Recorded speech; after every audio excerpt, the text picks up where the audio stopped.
pues nada, vamos a comenzar con esta nueva formación que tenemos hoy, ¿vale? De la mano de Francisco Alarcón, que los que no lo conozcáis es doctor en Ciencias de la Actividad Física y del Deporte, es profesor asociado en la Universidad de Alicante, experto en Ciencias del Deporte, en el proceso de decisión, adquisición de habilidades deportivas y desarrollo del talento en baloncesto, e interesado en las bases neuronales del control motor. Aparte de esto, también es entrenador del UCAM Murcia femenino, ¿vale? Entonces es una persona que tiene una elevada formación y que además tiene bastante experiencia. Por lo tanto, os aconsejo bueno, que cualquier duda que tengáis se la manifestéis, ¿de acuerdo? Bueno, y entabléis un debate con él. A partir de aquí, todos tuyos, Francisco. Muy bien, muchas gracias por la presentación. Y nada, gracias a los que estáis ahora mismo aquí conmigo, compartiendo este momento de formación. Espero que os pueda ayudar a seguir avanzando en vuestro conocimiento, aquel que sea más aplicado y que os permita mejorar vuestra competencia como entrenadores. Entiendo que vuestras motivaciones de estar aquí hoy son dispares, entre otras, bueno, pues la necesidad de cumplir con los requisitos que establecen las federaciones para los mínimos de formación, pero entiendo que si estáis haciendo cursos es porque queréis ser entrenadores o estáis en ello ya, ¿no? Y aquellos que tengan una motivación distinta y es saber un poco más de cómo indagar en algo que creo que nos preocupa a todos los que llevamos cierto tiempo entrenando, sobre todo a las primeras etapas, y es intentar darle el sentido a aquello de que todo el mundo habla del desarrollo de la educación física de base, de las habilidades que son básicas o fundamentales y que deberían ser base o pilar, pues, de la adquisición de habilidades más difíciles, complejas y específicas de nuestro deporte, ¿no? Bueno, si nos vamos a la Real Academia o a las diferencias diccionarios y preguntamos qué significa fundamental, pues aquí tenéis algunos de estos, y coinciden en que es lo que permite el pilar para sustentar determinadas estructuras, ¿no? Es lo básico, lo más importante, es la función esencial, ¿no? Yo creo que de partida esto no puede dar pie a entender a qué hacemos alusión cuando hablamos de esas habilidades que son básicas. Lo que pasa es que si empezamos a preguntar a expertos, a profesores, a genetistas, evolucionistas, a pedagogos o a entrenadores, nos vamos a encontrar un problema y es que no nos vamos a poner de acuerdo. Y es difícil ponerse de acuerdo porque hay muchas teorías, hay muchas clasificaciones y además se trasladan a veces sin mucho soporte científico. ¿Y cuál es el soporte científico? Bueno, pues aquellos que nos permiten, después de analizar cientos y miles de niños en diferentes etapas de su vida, si esto que dábamos por hecho, pues se produce o no se está produciendo. Pero tradicionalmente, algunas de esas palabras que aparecen en este recuadro las damos por básicas y que entendemos que hay que trabajarlas, como puede ser el equilibrio, la manipulación de objetos, la locomoción con diferentes aspectos espaciales y temporales, ¿no? Bueno, pues esos serían los primeros requisitos que sabemos que si no están desarrollados de alguna manera, pues la persona que está en un contexto deportivo va a tener problemas de lo que queremos después, desarrollar esas técnicas, esos fundamentos del deporte que adquieran esa habilidad específica a la hora de competir. Bien, entonces podríamos entender que eso que hablamos de habilidades fundamentales o básicas, pues sería ese sustento, ¿no? Ese pilar que soporta después la construcción encima, ¿no? De otras habilidades más específicas. La pregunta que yo empiezo a hacer es, y os traslado, ¿esto es así? ¿Realmente existen habilidades básicas que si las trabajamos más, si tenemos más capacidad básica, nuestras habilidades siguientes se van a transferir de mayor calidad, van a ser mejores? ¿Tenemos una competencia motriz fundamental? Bueno, pues si nos vamos a la historia de los que han estudiado este tipo de preguntas, pues hay controversia y hay cambios en la historia. Las primeras preguntas que se hicieron daban por hecho de que sí, pero cuando indagaron bueno, las personas que son competentes motrizmente, son habilidosas, vamos a analizar sus habilidades. ¿Qué relación tienen entre ellas? ¿Encontramos alguna que sean básicas entre las personas? Pues resulta que no encontraban muchas. Resulta que no había mucha relación. Lo que sí había era que las personas más habilidosas tenían muchas habilidades. Pero tener muchas habilidades no significa que fueran algunas de ellas básicas para construir otras encima. Esto llegó a los años, estamos hablando de los años 60, a plantearse una nueva tendencia. Decía que en el año 60 se encontró que no había esa relación. ¿Por qué quiero contar todo esto? Bueno, porque esos son unos coletazos que hoy estamos viviendo. Y es que llegó a la conclusión de que, bueno, al final lo que adquirimos son habilidades específicas siempre, en contextos determinados, y que hay personas que tienden a ser más capaces de adquirir más o aprenden más. Pero cuando tú los miras, pues tienen muchas. Y esa necesidad de entender, por tanto, que no existe esa base, nos ha llevado a uno de los riesgos actuales que tenemos y que se ve reflejado en algunas facetas, como vamos a ver. Entonces, en esta primera parte hay dos conceptos que son importantes, hay que reflexionar sobre ellos. El primero es, bueno, de esas habilidades que es comunes, las tradicionales, las que todavía siguen vigentes en muchos manuales y en las ciencias del deporte y en el magisterio, cuando se habla de psicomotricidad, pues serían estas, ¿no? Y están muy asociadas al estudio evolutivo del niño, ¿no? Que van a aparecer desde la primera infancia, de los primeros 0 a 2 años, el niño va adquiriendo poco a poco más habilidad que le permite sobre todo interaccionar con el entorno y le permite la bipedestación, es decir, una habilidad relacionada con la postura, más equilibrada, una habilidad que permite moverse de diferentes formas, primero gateando, después andando y pues con carrera, y después esa capacidad de interaccionar con los objetos, con manipulación y lanzamiento y recepciones, ¿no? Decía que si analizamos esto, hay dos conceptos que hay que tener en la mente para entender cómo lo trasladamos a nuestras canchas. Si hablamos de básico, la otra palabra que sería lo contrario es específico, ¿no? Global, específico. ¿Existen habilidades globales o son específicas? ¿Qué significa? Pues que si yo me voy en contexto, y la otra palabra es transferencia, si yo me voy en contexto y la repito mucho, si son básicas, me va a permitir que en otro contexto, en otra tarea, en otro ambiente, me beneficie, se transfiera parte de lo aprendido. Claro, lo que encontraron en el año 60 es que parecía que no había transferencia. Parecía que a lo que había muchas habilidades específicas. Entonces eso nos ha llevado a una falsa creencia que se inició en Estados Unidos. Y es bueno, pues entonces, si lo que se producen es adquirir habilidades específicas del contexto y mi deporte es X, vamos a hacer mi deporte lo antes posible. Voy a hacer baloncesto con 6 años. Recordar que Pau Gasol empezó con 9, ¿no? Vale. ¿Por qué no? Vamos a empezar con 4, ¿no? Mi contexto social, yo vivo cerca de un pabellón y hay clases de 4 años de fútbol sala, ¿no? ¿Por qué no? Si esto es cuestión de más habilidades específicas más pronto, pues mejor. Que la especialización tiene riesgos. Pero también sabemos hoy que además no hay una asociación directa en más especialización, más rendimiento. Aquellos años 60 nos llevaron a una falsa creencia de vamos a cargarnos la habilidad básica, no hace falta tener porque podemos hacer esto. Pero problema, ciegos de lesiones, pues lo estamos viendo todos los días en los medios de comunicación, cada vez más cruzados, hay un gran problema y está muy asociado a cuándo te especializaste y cuántas horas le dedicas a esa área, a esas habilidades específicas. Más tiempo, más grave la lesión, más fácil que te lesiones. Y esto lo sabemos. Pero además, también sabemos que hay agotamiento psicológico, el burnout, ¿no? Te vas quemando más pronto.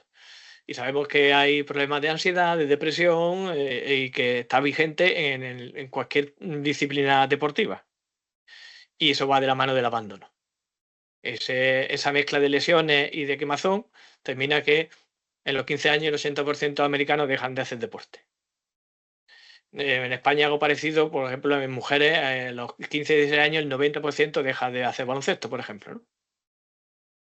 Bueno, pues en cambio, toda esta problemática nos ha llevado a volver a estudiar estas habilidades e intentar entender si esto era así o había que analizar desde tu punto de vista. Por ejemplo, ya sabemos hoy que en cambio, si lo contrario de la especialización es evitar hacer solo un deporte pronto y compaginarlo con más deportes o habilidades, o sea, hacer actividad física amplia, con muchas variadas.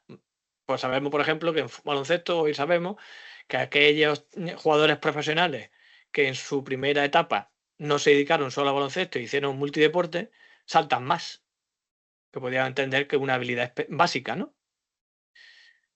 Bueno, todo este tipo de trabajo ha llevado a algunos investigadores a decir, bueno, pues lo importante al final no es si existen o no existen, sino qué calidad de vida una persona a lo largo de su vida va adquiriendo si tiene más o menos variedad o más o menos alcance de posibilidad de practicar diferentes habilidades que nos permiten tener esa calidad a lo largo de la vida, ¿no? Y ahí, por tanto, además de las fundamentales que habéis visto, como la locomoción, postura o interacción con objetos, pues meten más, porque lo importante es que la persona, a lo largo de su vida, tenga muchas experiencias, que le evitan lesiones, le evitan una vida más activa y, como vemos ahora, tiene unos beneficios también en el sistema nervioso central en sus capacidades cognitivas, ¿no? Y esto ha llevado ya dentro del baloncesto a replantearse los modelos. Y aquí voy a proponer algunos, por ejemplo, el modelo canadiense o el modelo americano, que el propio modelo americano se plantea que había que luchar contra la especialización temprana para evitar las lesiones y para tener una mayor calidad de vida de los practicantes de nuestro deporte. Y Canadá fue pionero en ello, también en Europa, Alemania.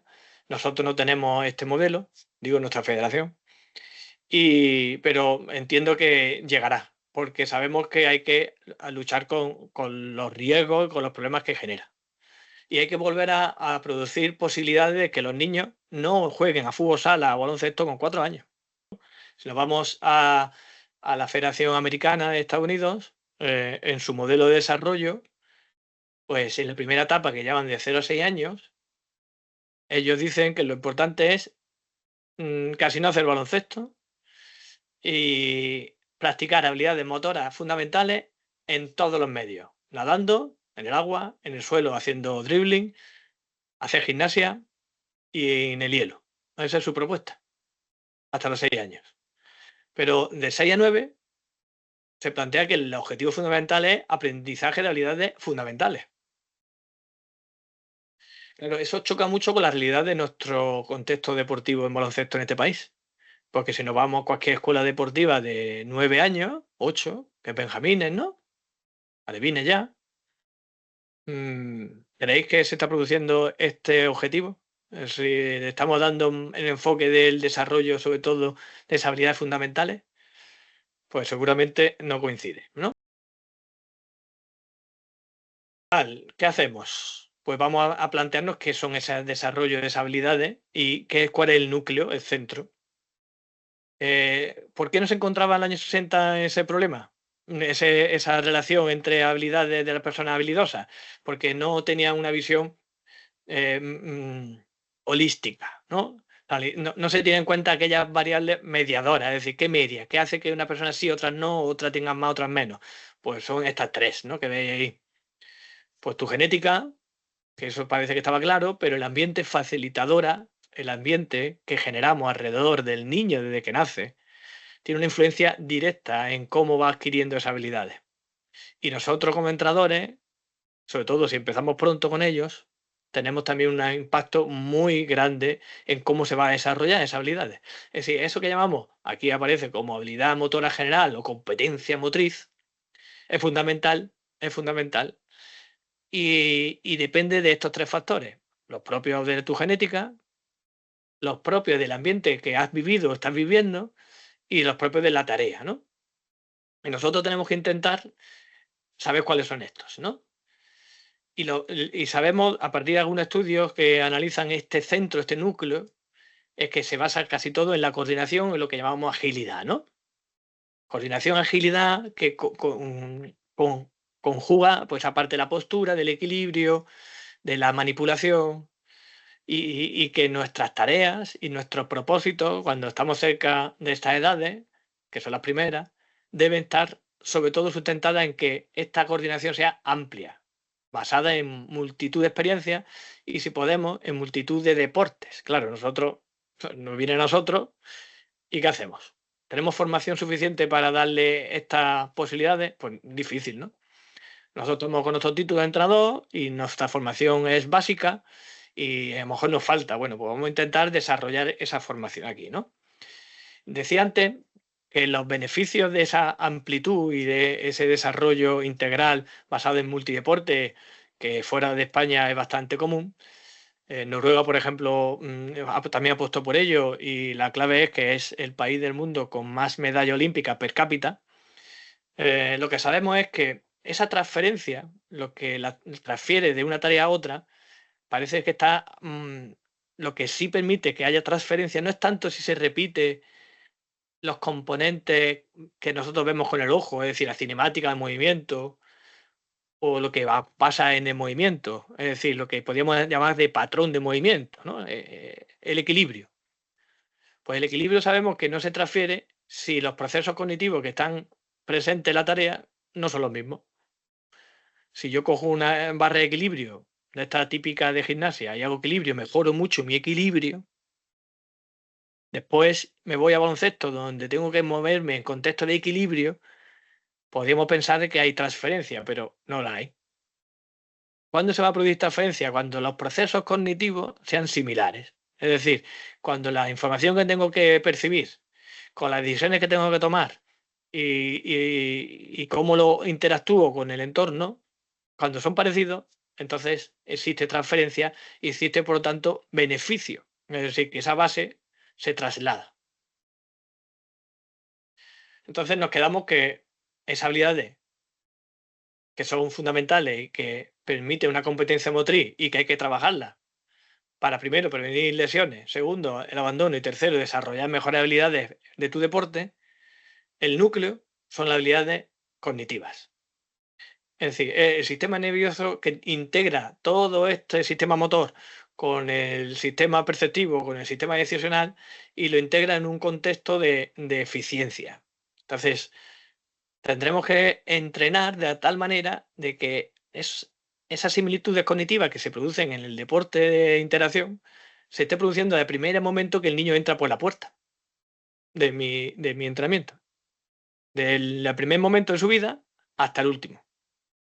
Porque la parte positiva, además de estas habilidades, es que son sensibles a la mejora, al cambio, hasta la edad adulta, entendemos 20, 21 años.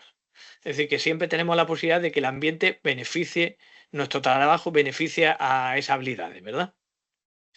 Y va muy de la mano, esta gráfica va muy de la mano de cómo mm, cambian, suben durante la vida y empiezan a descender a partir de la edad adulta, ¿no? Y van muy de la mano de lo que ocurre con el deterioro cognitivo de las personas por la edad. Es decir, que el núcleo, por tanto, de ser competente motrizmente va de la mano de cuánto deterioro cognitivo tengo con la edad o potencio en la primera etapa, ¿no? Son 4 ejemplos de 4 personas con diferentes curvas, pero todo coincide en que en un momento de su vida empiezan a tener menos competencia motriz básica, ¿no? Nosotros, por tanto, nuestro objetivo es que esta curva se parezca lo más posible a la verde, ¿no? Que se alargue más y que haya una meseta lo más grande posible hasta el final de, bueno, lo que se pueda de su vida, ¿no? Este es un modelo bastante vigente y que entiende que, por tanto, hay que interactuar en la parte de la derecha de la imagen, que serían las habilidades motrices más tradicionales, perdón, con esa parte de la izquierda, que es la que estamos haciendo alusión ahora, con esas habilidades cognitivas, que desarrollaría, por tanto, esa competencia motriz, ese núcleo, y que ese niño está más preparado para soportar por el desarrollo de las técnicas de tu deporte. ¿Sí? Entonces, nuestro objetivo, por tanto, es darle de comer al entrenamiento a las 2. A las 2. ¿Cómo? Bueno, lo primero, deberíamos diferenciar como 3 grandes grupos de edad. El primer grupo de edad sería, pues, desde los 4 hasta los 8 años. El segundo, la etapa prepuberal, que ronda de los 8 hasta los 12, 13, 14, dependiendo de cuándo llegue la pubertad a la persona. Y después la etapa postpuberal, ¿no? Que esa no estaríamos aquí hablando mucho, aunque os he dejado alguna información al final. La primera etapa, la segunda y la tercera, pero sobre todo exclusivamente la primera, debe ir de la mano del juego. Cualquier actividad que propongamos debe ser jugada. El núcleo de la actividad debería ser el juego y está sustentada científicamente porque sabemos que el juego es común en los mamíferos y permite ese desarrollo cognitivo que estamos hablando. Y sobre todo el juego que además es muy afín a los procesos cognitivos de baloncesto. Un juego propio de los mamíferos, como decía, que le llaman persecución y escape. En la medida que vemos a los niños jugar en diferentes culturas, en diferentes países, fuera de la mano del adulto, lo que lo ves jugar son a pilla-pilla, a juego de escape, a juego de persecución. Porque son comunes, como digo, en otros mamíferos. Y porque sabemos hoy que son la clave para ese desarrollo no solo motor, sino también cognitivo. Entonces, propuestas, todo lo que podamos, que sea jugado. ¿Todo debe ser jugado en toda la etapa de la vida del niño? No. Si podemos hacerlo jugado, mejor. Y la primera etapa, de 4 a 8, no hay discusión, debería ser siempre juego. ¿Qué tipo de juego? Pues bueno, porque que estén presentes. Claro, al final tenéis que tener en cuenta una cosa, que la locomoción, la postura, la manipulación de objetos no es el fin en sí mismo, ¿vale? El fin es ese desarrollo competente motriz que se nutre de los mecanismos cognitivos que estamos hablando y que estos son las herramientas para lograrlo.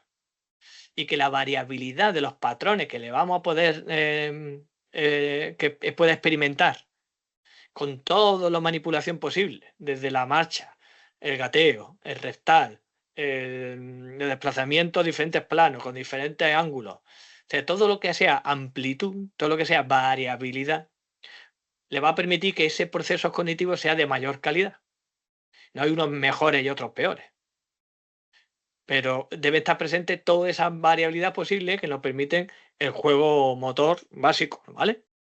Bueno, pues decía que algún ejemplo de la primera etapa de 4 a 8 años está muy relacionado a lo que se puede hacer en una clase de educación física. Pero pensar una cosa, antes de poner el ejemplo.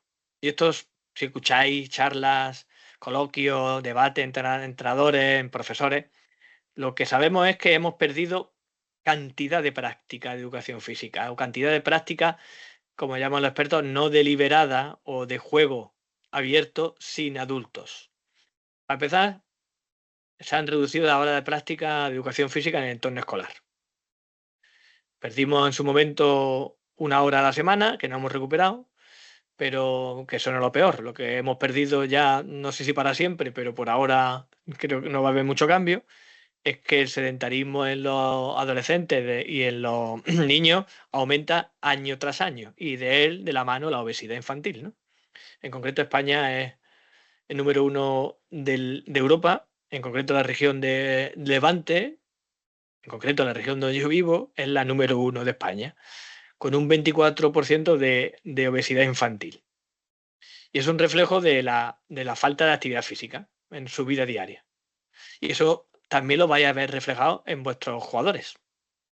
Que sean los mejores en relación con su compañero de colegio, activamente digo, no significa que su cantidad de ejercicio diario sea buena. Porque si miramos la OMS, la Organización Mundial de la Salud, establece que un niño debe hacer al día 60 minutos de actividad moderada vigorosa. Al día. Un niño de 9 años, como vosotros, si sois entrenadores, pues tiene 3 días a la semana, de hora y cuarto. ¿Y cuánto tiempo de esa hora y cuarto, hora y media, es intensidad moderada vigorosa?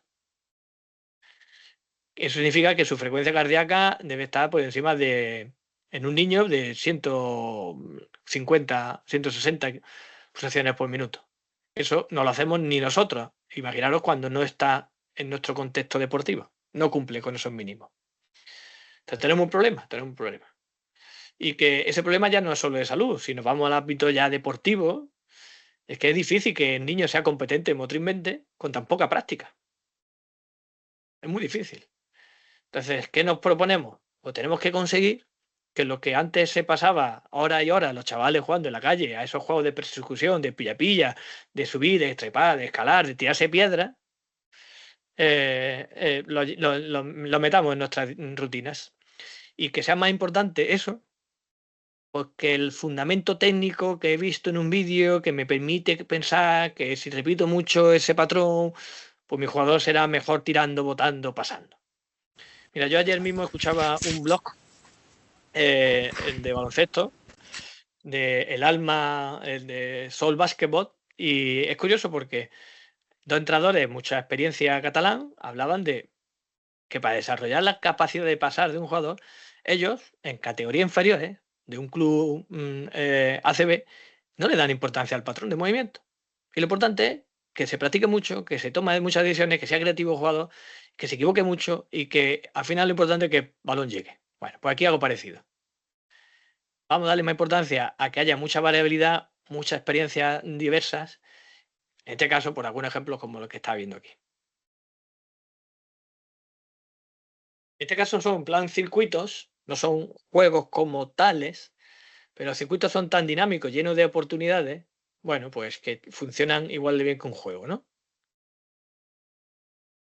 Lo bueno, lo que hay que conseguir es que estos circuitos pues sean lo más abiertos posible, es decir, que el patrón de movimiento no esté muy cerrado por el entrenador. Y dice, pero Paco, tenemos que meter esto, pero es que yo soy entrenador de baloncesto, ¿no? Ya, pero es que tenemos, yo creo que una obligación ética, más allá del conocimiento que nos permite este tipo de actividades, es que son beneficiosas para, como hemos dicho, esa capacidad de competencia motriz y por tanto para que dentro de 2, 3 o 4 años esos niños sean mejores jugadores de baloncesto. Tenía algún ejemplo más de locomoción, todos estos son de locomoción. Al final es muy difícil cuando haces tareas, pues ves, por ejemplo, son de postura, de equilibrio, de fuerza, ¿no? Dentro de las habilidades físicas, aquí no vamos a tratarlas, pero se entremezclan, claro, ¿no? Cualquier tipo de desplazamiento que requiera una carga, pues claro, se trabaja la fuerza, ¿no? Trepar, diferentes planos, diferentes ángulos, caerse, levantarse. eh, claro, aquí también tenéis que tener en cuenta que en esta edad, claro, si en casa o en el contexto educativo pues su sedentarismo es lo prevalente, pues os va a encontrar más dificultad. En cambio, desde casa, pues como en mi casa, porque siempre ha pasado, mi hijo, desde los 3 años, pues hacíamos circuito en casa, en el pasillo, tirábamos las sillas, subíamos las sillas, caíamos al sofá con saltos, con voltereta, con giro, pues sería más fácil que vuestra práctica tuviera más impacto, ¿no?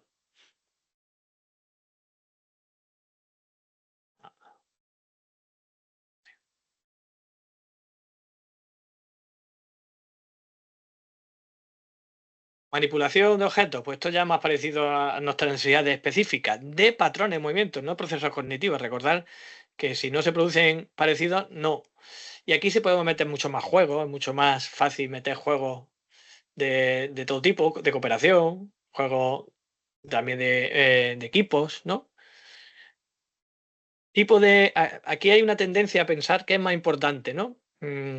Este tipo de juegos de manipulación de objetos, de recepciones, de pases, la precisión o la velocidad. Pensar que en un móvil que pese más o en una necesidad de mayor precisión, la persona tiende a bajar una para subir la otra, ¿no? Creo que es mucho más importante la participación y por tanto que es mucho más fácil que esa participación aparezca con que el móvil tenga una trayectoria más lenta, que sea fácil de adaptar, y que sea más precisa. Y la velocidad vendrá después. Es decir, generarle más fuerza, tener más la longitud de distancia de recorrida. ¿Sí? Etapa prepuberal. Bueno, algunas recomendaciones. Pues, debemos usar el juego, pero ya no es prevalente. Podemos hacer más circuitos, podemos hacer trabajo más individualizado. Como veremos ahora, es importante la individualización a partir de el análisis y los déficits que podemos detectar en cada uno, que empiezan a verse en esta etapa. Recomendaciones. Siempre hay que hacer al menos 15 minutos, 3 días a la semana. Estas son las recomendaciones. Esto están sacados de un proyecto europeo financiado por la Unión Europea, después de 8 años trabajando con deportistas de fútbol en la etapa prepuberal. Analizaron que si somos capaces de meter estas cuñitas de 15 minutos, 3 días a la semana, aunque sea en el calentamiento, en la parte de descanso, beber agua, los impactos son enormes en la salud de los deportistas, en la prevención de lesiones. Entonces, bueno, hay que conseguirlo.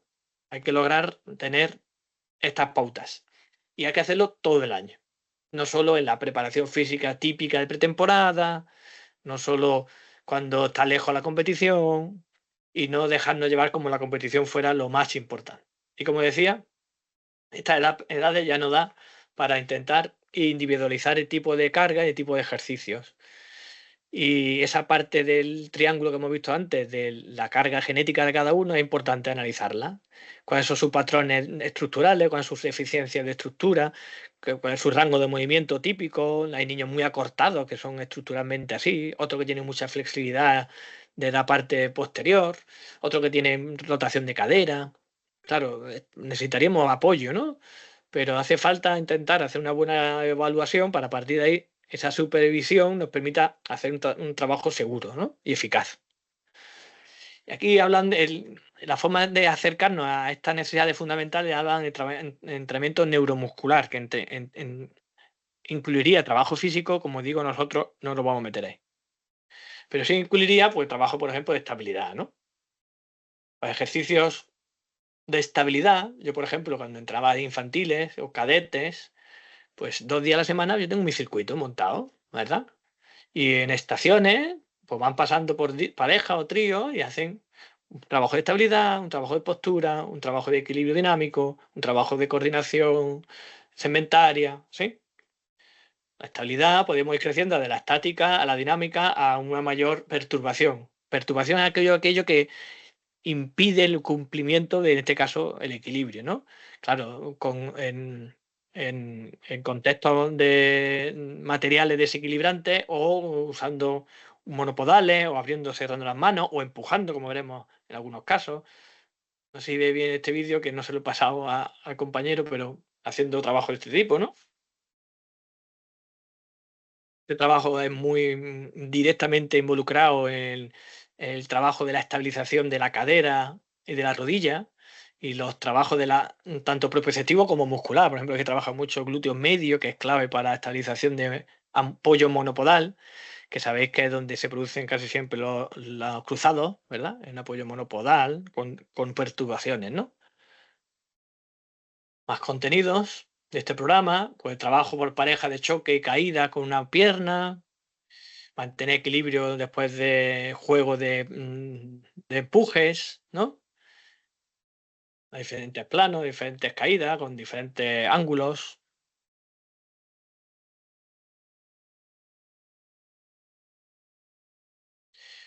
Y aquí por ejemplo, una progresión de este tipo de trabajo de estabilización ya aplicada en un contexto más de nuestro deporte, ¿no?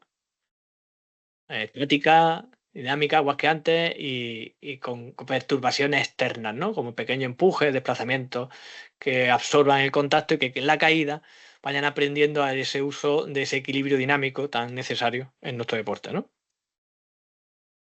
Otra de estas grandes habilidades que se trabaja en la etapa prepuberal, que podemos encorsetarla con la coordinación, pues la manera de acercarnos a ella debe ser integral, con otros contenidos y no muy aislada.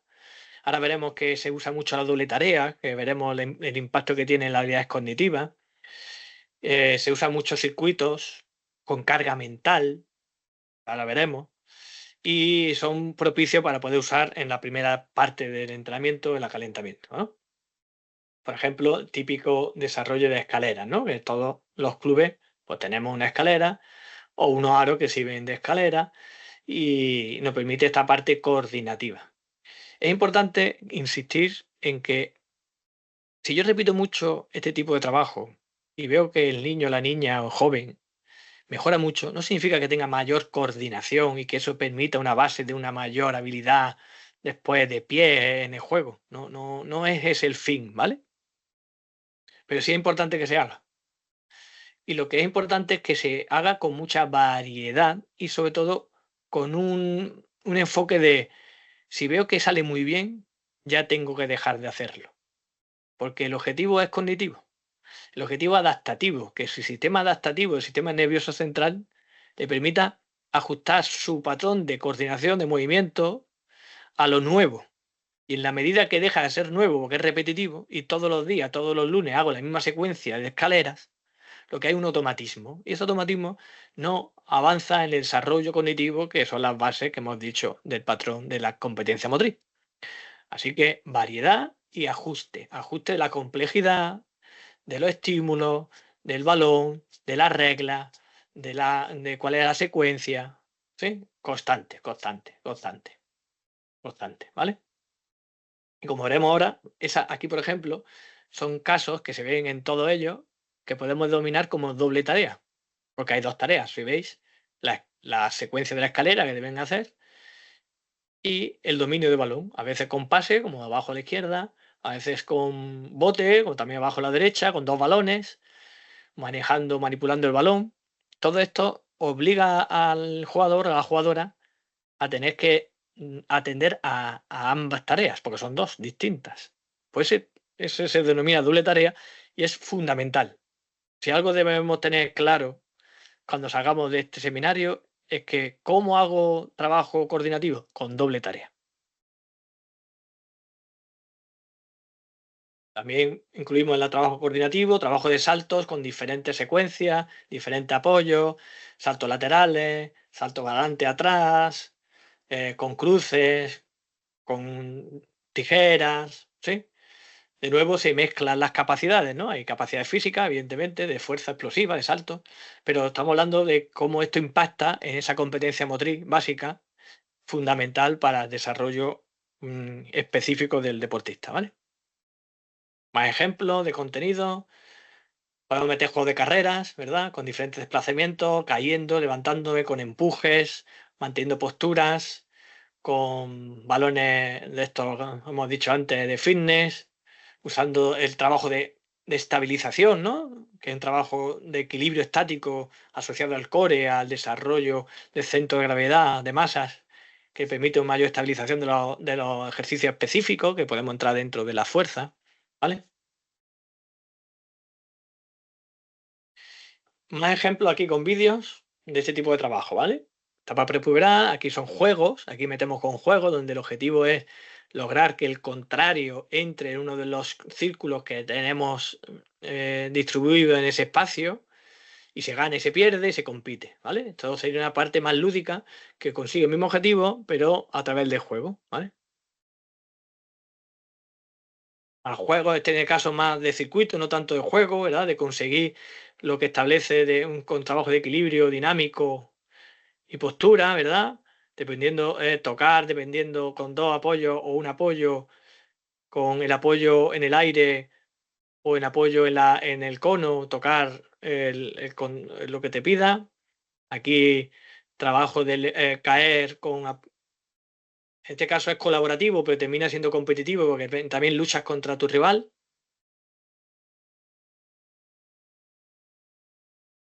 Decir que todas estas imágenes que estoy facilitando están sacadas de uno de los clinics de la Zubia, en este caso es Samo, un preparador físico de Lituania que vino en aquella ocasión, hace ya 3 años creo.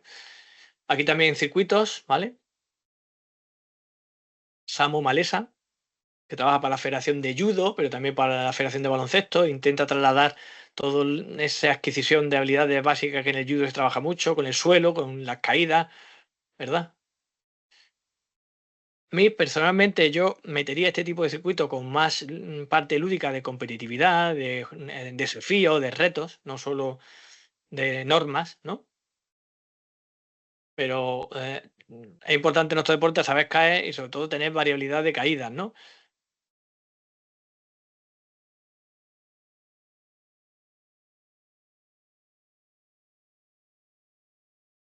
Si veis algunos, no saben ni caer, ¿verdad? Mira que tiene una colchonecita, ¿no? Y ya nos meteríamos en la parte de postpuberal, que no sería un poco. Aquí hablamos de iniciación, se alejaría de ese fin, pero creo que merece la pena ver un poco esa progresión. Aquí ya se mezcla mucho más con las capacidades físicas, de fuerza, ¿vale? Pero podemos intentar meter a un trabajo de que se puede denominar calidad de movimiento, ¿no? Y que busca que los movimientos adquiridos, a partir de todo ese desarrollo, tanto genérico como específico, pues se gane calidad, ¿no? Y por ejemplo, en postura, equilibrio, estabilidad, pues podemos avanzar con diferentes grados de dificultad, con diferentes trabajos de estabilidad, ¿vale? Con sobre todo trabajo de core, ¿no? Trabajo primero más estable con planchas, después trabajo con plancha pero con movimientos de perturbaciones, un trabajo por ejemplo, con el puente lateral, plancha frontal con una pierna.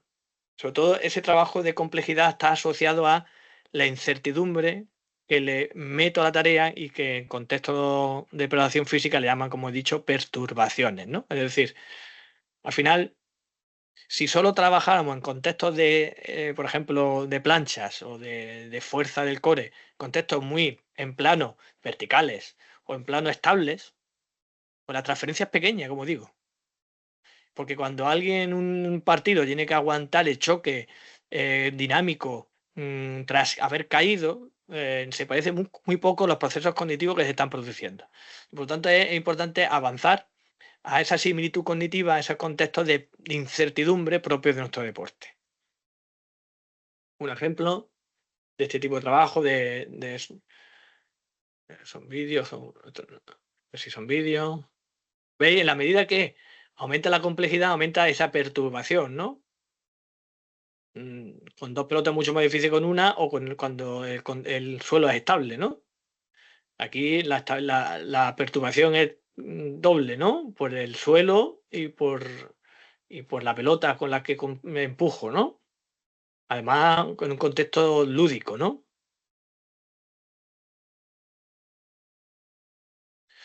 Los saltos sería la otra pata de esta parte de postpuberal, postura y equilibrio, saltos que terminarían con una progresión desde una progresión de la técnica de carrera, salto con valla y el sprint, ¿no? Y sobre todo la capacidad de desacelerar y acelerar. Sobre todo al desacelerar o reacelerar. Es decir, freno, arranco, vuelvo a frenar, vuelvo a arrancar, ¿no? Que es muy típico de nuestro deporte, ¿no? Bueno, aquí algún ejemplo de ejercicios muy analíticos, es cierto, que se puede usar en el calentamiento para mejorar esa calidad del movimiento, en este caso de la carrera, con diferentes progresiones, de más control a más velocidad. Aquí abajo. A mí, sinceramente, me preocupa la falta de calidad del movimiento de nuestros jugadores en la etapa puberal, ¿no? Eh, Tienen poca capacidad de desplazamiento, de locomoción en carrera, ¿no? Ya no es que sean poco eficientes en una cancha de baloncesto, es que una mala carrera es un indicador de lesión. Insisto, es que es lo más preocupante. No saben correr, es fácil que se lesionen, porque generan sobre todo abducción de cadera, rotación interna de cadera, rotación externa de rodilla, mal apoyo del tobillo. Todo eso son índices de tener esguince de rodilla, esguince de tobillo o, por desgracia, rotura de cruzado. Entonces, trabajo de técnica de carrera en esta etapa postpuberal, no estamos hablando de los 15 hacia adelante, ¿verdad? Es necesaria, ¿no? Sobre todo cuando hay un malos hábitos de carrera, que casi siempre, por desgracia, es la mayoría de las veces, ¿no? Y por último, tiene digamos, con trabajo de saltos con vallas, ¿no? Con diferentes perturbaciones, ¿no? Primero, trabajando un poco la técnica, con diferentes ángulos. Nosotros hacemos esto también. Yo tengo un equipo de cadetes femenino y estos dos trabajos los hacemos. Tanto el primero como el segundo, como algunos más que no he puesto aquí, pero son trabajos que en el calentamiento, 2 días a la semana, de 4 que entrenamos, pues lo hacemos. Y os digo una cosa, hemos mejorado mucho nuestra capacidad de correr, se ve en el rendimiento del equipo, pero se ve también en la tranquilidad que a mí me genera de, por ahora no hemos tenido lesiones, crucemos los dedos, ¿no? Y ya por último, y vamos bien de tiempo, si hemos dicho que el núcleo, que el origen de la transferencia está en esos procesos cognitivos, y es lo más difícil de entender, claro, yo lo entiendo, pues vamos a intentar poner algún ejemplo. Ya he puesto algunas tareas, ¿no? Esa doble tarea que se produce en la escalera mientras que voto, ya está estimulando esas vías neuronales asociadas al control cognitivo, ¿no? Aquí la palabra clave es control. La capacidad que tengo del sistema nervioso de controlar el movimiento. ¿Cuándo hay que controlar el movimiento? Cuando no está automático y cuando el contexto es cambiante y abierto como en el baloncesto.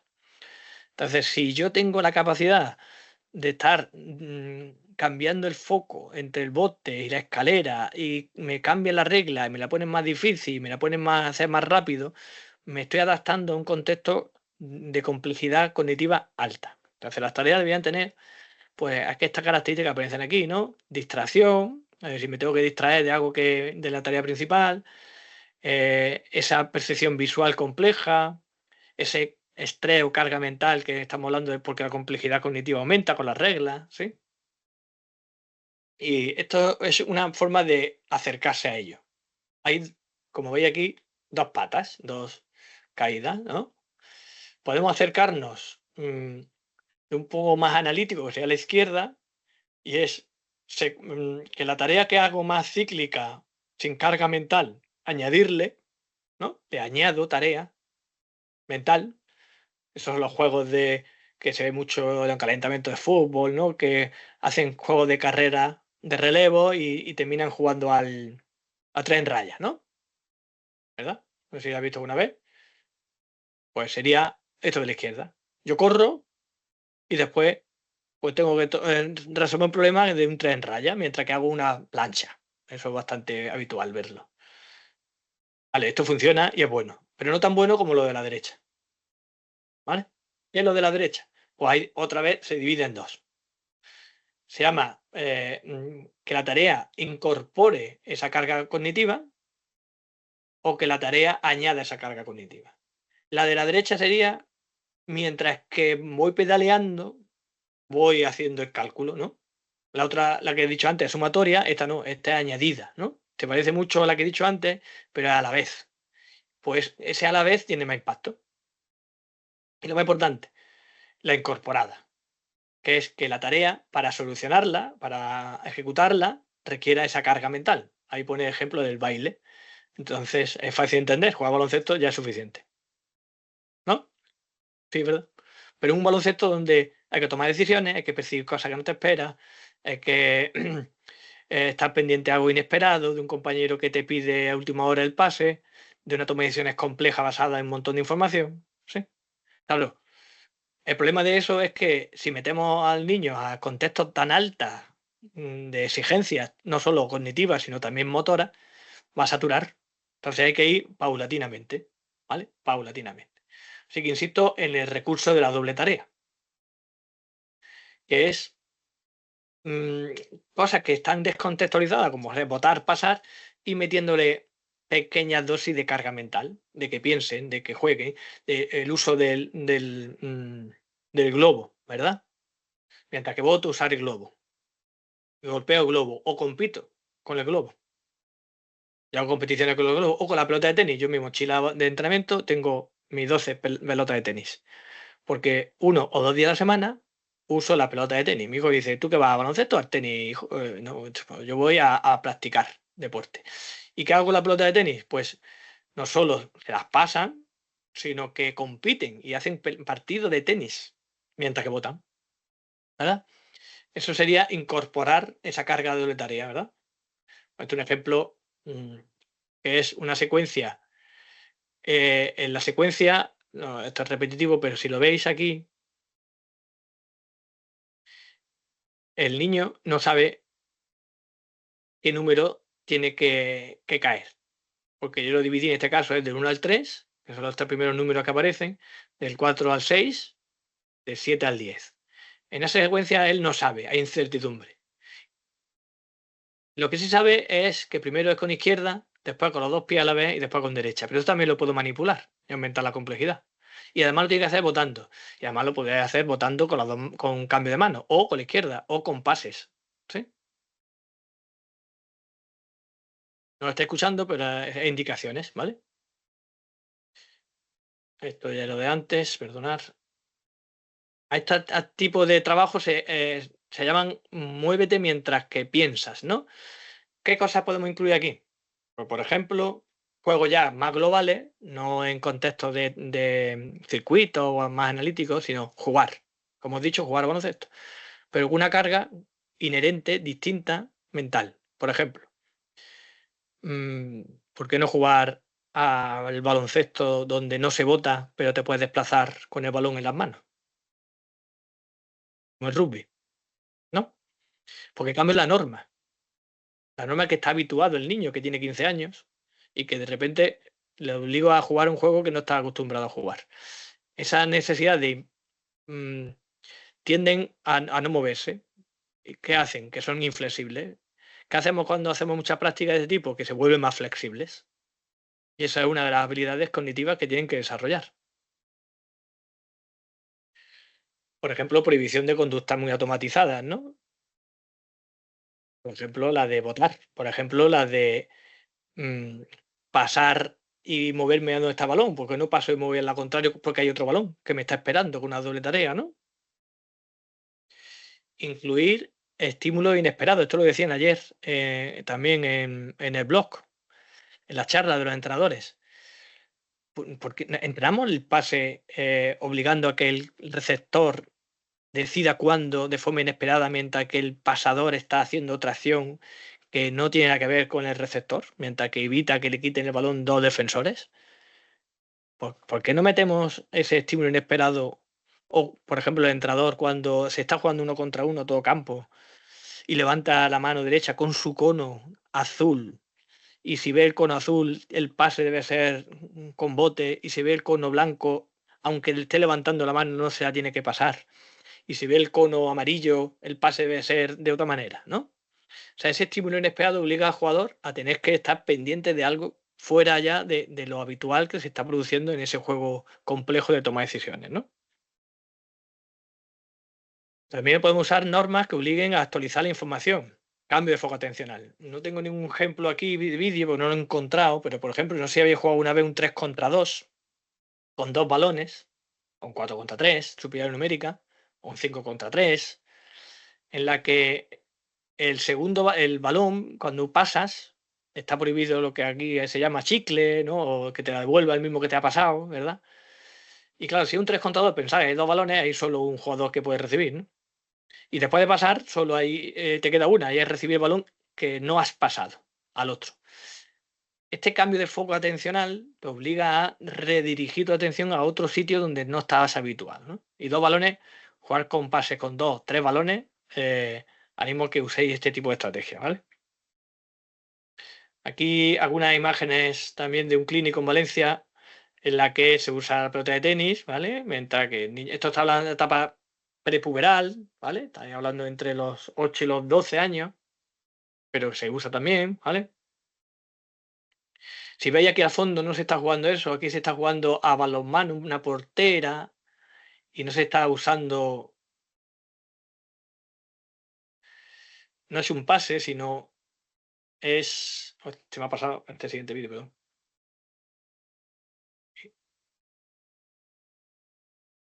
Aquí lo que se está produciendo es que la portera tiene que parar el pase de la que la lanza. Pero si veis abajo, hay dos conos, uno en azul, perdón, uno naranja y otro amarillo, creo que es, sí, amarillo. Y justo en el momento de lanzar, la que lanza debe tocar con su pie uno de los dos. Uno establece una norma y otro otra. ¿Cuál es la norma? Uno de los dos indica que la portera debe pararla y otro indica que no. Entonces, a veces lo que tiene que hacer la portera es evitar pararla. Cuando lo normal es pararla. Si está tirando, ¿verdad?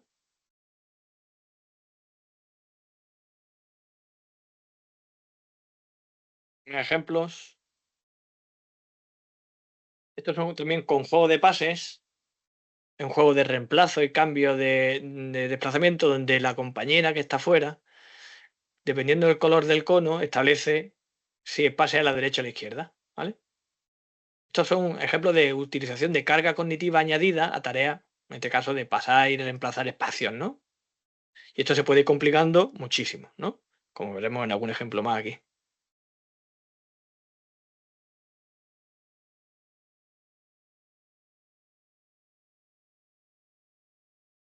Por ejemplo, en este caso, si veis ahora, hay una defensora y las atacantes llevan un pañuelo. Este pañuelo es la manera de defender, porque ahora hay un pilla-pilla.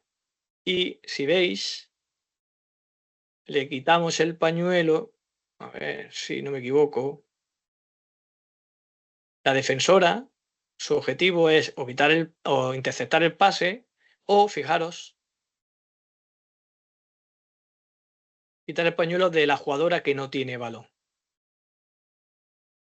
Entonces, una vez que pasa, de repente tienes un problema, porque antes el problema era solo, pues la progresión sería el de antes sin defensor, decidiendo con un cono dónde vas, con defensora, decidiendo de fuera, y ahora donde la defensora normalmente, habitualmente defendería el balón, ¿no? Aquí, ¿no? Pero ahora de repente la norma es la contraria, y es que la que tienen problemas de pilla-pilla es la que no tiene balón. Como decía, el segundo juego, este primero, bien, hay un pilla-pilla, además del pase y además de cortar el balón, y es quitarle el pañuelo a la que no tiene balón. Con lo cual eso genera un cambio de regla en su cabeza que realmente es costoso para las niñas, ¿eh? Es costoso, ¿eh? Pero podemos avanzar, podemos meter un balón más. No sé si se ve en este vídeo, creo que sí. Aquí ya hay dos balones, y lo he dicho antes, ¿verdad? Dos balones. Una receptora que tiene la posibilidad de recibir de los dos.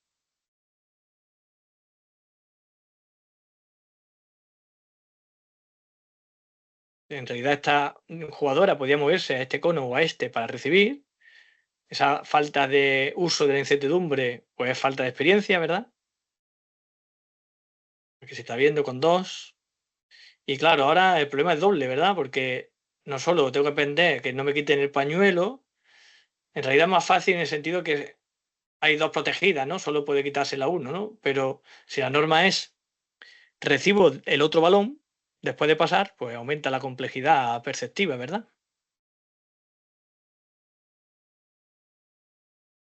¿Ves?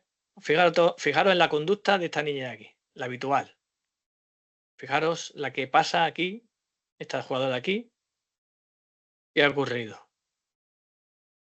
Después de pasar, su foco de atención, ¿dónde ha ido? Sigue mirando el balón, porque es lo normal, porque el juego, cuando pasas, la que te puede dar balón es esta compañera, no esta, porque esta no tiene balón en el juego. Pero en este juego le obligo a que si quiere jugar y no le quiten el pañuelo, pues tiene que recibir de ella. Y tiene que cambiar el foco, que es lo que decía, ¿no? Y ese cambio de foco es una habilidad cognitiva que es una de las bases de esa competencia motriz, ¿verdad?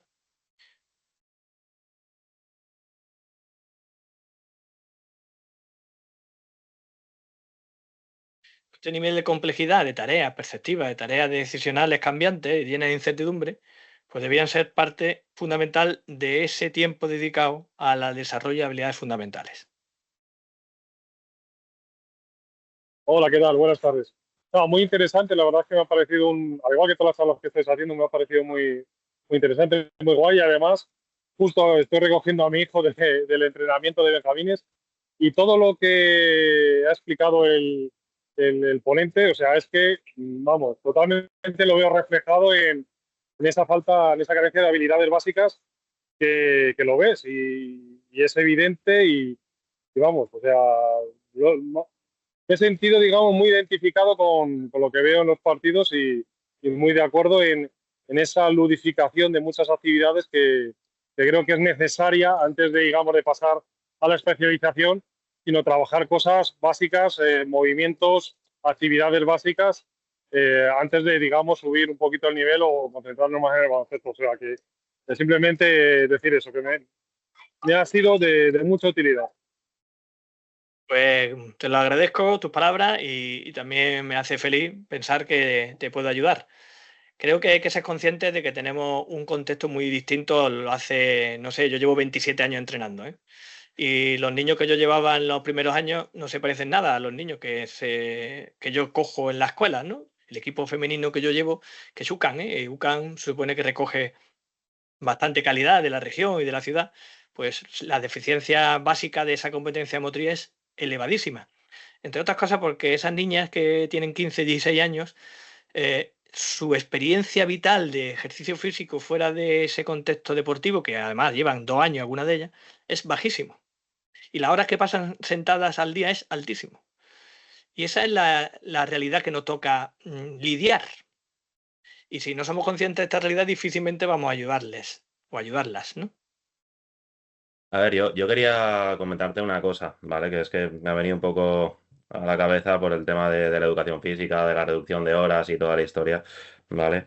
Hace ya años, cuando estaba estudiando, todavía estaba haciendo un máster de enseñanza secundaria y tal, me acuerdo que el profe con el que hice las prácticas, él proponía un modelo de patio activo. O sea, él lo que hacía, él en el patio, me planteaba varias actividades, bueno, en las que los niños, los propios alumnos, cada uno se ponía a jugar a lo que quería. Y me ha venido un poco a la cabeza por el tema que dices, que nos has comentado, aparte de la reducción de horas de educación física, es bueno, de que actualmente pues, los niños ya no juegan solos en la calle, ¿no? Como hace varios años, ¿vale? Entonces, bueno, creo que también desde los centros educativos, pues sí que es verdad que sería interesante, ¿no? El hecho de implementar este tipo de actividades que a mí al principio me llamó bastante la atención y bueno, y lo que me estuvo comentando mi profesor, mi tutor, era que desde que había implementado este tipo de modelo de patio, ¿vale? Donde cada uno jugaba lo que quería, había mucha más actividad física, ¿vale? Bueno, que cuando los niños o las niñas jugaban a lo que querían si querían, ¿no? En el patio, ¿vale? Eso por una parte. Y por otra parte, también has hablado de la obesidad, ¿vale? De la falta de ejercicio, que es evidente, ¿vale? ¿Tú crees que también hay un problema con el tema de la nutrición con los niños? A ver, respecto a la primera pregunta o reflexión, Sí, es una reflexión. sí, la comparto, más que la comparto, la conozco de primera mano porque tengo la suerte de haber participado en un proyecto de recreo activo Mm. junto con mi mujer Nuria, que es especialista. Algunas de las cosas que he podido facilitar pertenecen a ella. Ella es profesora de universidad, pero en la etapa infantil educa a las maestras para que tengan capacidades de esa competencia para desarrollar las habilidades motrices de los niños en la etapa infantil. Y una de las cosas que hicimos un año fue recreo activo. Y te puedo asegurar que yo lo he visto, recogiendo datos, en el momento que a un niño le das la oportunidad de jugar en un contexto abierto, lúdico, con posibilidades básicas, que al final son 4 reglas y 4 pinturas en el suelo, es que no para, es que prefieren eso a estar sentado viendo la tablet. Es un problema de educación. En medida que pasan los años, dejamos de darle la oportunidad de esa experiencia. Claro que se habitúan a otras cosas, ¿no? Y claro que hay que luchar contra esa droga que es la dopamina que segrega cuando estoy delante de una red social constantemente buscando el placer inmediato, ¿no? Nosotros tenemos otro placer que es el largo. que es el disfrute de la mejora, de las relaciones vitales, de los retos que son difíciles y no se consigue con facilidad, pero se consigue con más facilidad si juegas y te lo pasas bien. El otro día, pequeña anécdota, en mi contexto deportivo, mi jugadora me puse a jugar balonmano, un 4 contra 3 y no tiraba canasta, jugaban con el balón de baloncesto, pero era balonmano. Una portería, una portera, 4 contra 3. Y un entrenador de por allí, que pasaba por allí, llegó a decir, madre mía, qué locura, ¿no? Esto es un campo. Y ya que falta jugar a fútbol. Digo, pues mañana jugamos fútbol. Hay que quitarse el miedo, ¿no? A esa parte. Y hay que ser valientes y no tener miedo de lo que el status quo manda, ¿no? La técnica, los patrones. A mí me gustó mucho, insisto, en la charla de ayer de dos expertos buenísimos catalanes que llevan clubes, quitarse ya el estereotipo de los patrones, no solo patrones y las técnicas. Hay que jugar. Con respecto a la obesidad, son multifactorial, ¿no? La obesidad sabemos que tiene una carga genética que antes no sabíamos, sabemos que tiene una carga cultural de hábitos y que está presente en el día a día y sabemos que está asociado al sedentarismo, entonces son multifactoriales, ¿no? Nosotros con la nutrición pues también tenemos cierta posibilidad de impactar en nuestras jugadoras, ¿no? Porque podemos intentar de ese contexto de motivación que aparece si lo hacemos bien, en que intenten llevar una vida más equilibrada, que le permita pues, entrenar mejor, disfrutar más de la práctica deportiva, pero es difícil también, ¿no? Sí, entiendo que es complicado. Yo lo que recuerdo también bueno, de cuando del instituto es que este señor sí que incidía bastante, se involucraba bastante con el tema con el alumnado y les incidía bastante con el tema de los buenos hábitos, ¿no? De los hábitos deportivos, de evitar el sedentarismo y sobre todo también con la nutrición y el descanso, ¿vale? Y sí que es verdad que, bueno, que al final, pues, evidentemente cada uno, pues, en su casa, pues, hace lo que tal, pero sí que incidía bastante desde ahí. Entonces, como bien dices, estoy de acuerdo completamente contigo. Al final es un cúmulo de factores, ¿no? El tema de la obesidad infantil, pues no es simplemente fruto de una situación, sino de varias, ¿vale? Y nada, por otra parte. Con respecto a lo que has hablado de trabajo específico cuando los niños son pequeños o habilidades motrices, ¿vale? Un trabajo un poco mucho más genérico, ¿vale? Que yo estoy completamente de acuerdo también en ese punto. Nada, simplemente yo es también un poco una reflexión. Desde el área de preparación física, por ejemplo, de los clubes, yo he estado en varios clubes ejerciendo como tal.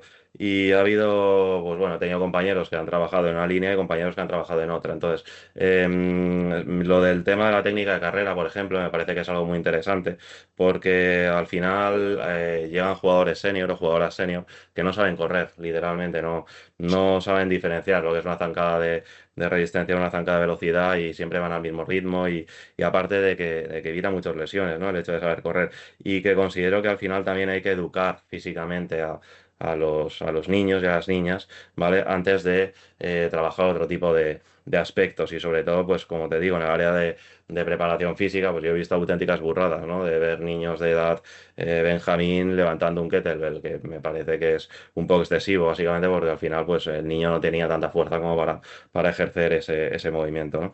Y por lo demás, pues nada, darte las gracias por la formación que nos has hecho, por la charla que nos has hecho.